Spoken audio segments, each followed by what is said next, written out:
যে মেয়েটা, ধর তোদের মাল। বাবা বাঁচাও। হায় হায়, জমিদারের মেয়েকে নিয়ে গেল। শোন সবাই, যে আমার মেয়েকে উদ্ধার করে আনতে পারবে আমি তাকে আমার সম্পত্তির অর্ধেক দেবো আর আমার মেয়ের সাথে বিয়ে দেবো। কি বলেন হুজুর, সত্যি? জমিদারের কথা পাথরে লেখা। ওরে শালা, এতদিনে আমার মনের আশা পূরণ হইল।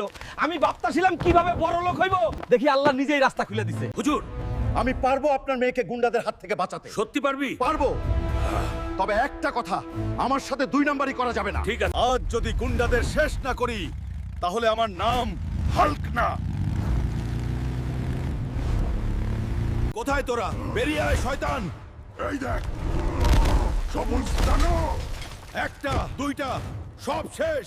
ভয় পেও না, আমি চলে এসেছি। আপনি কে? আমি তোমার ভবিষ্যৎ মানে উদ্ধারকারী। হুজুর, এই নেন আপনার মেয়েকে।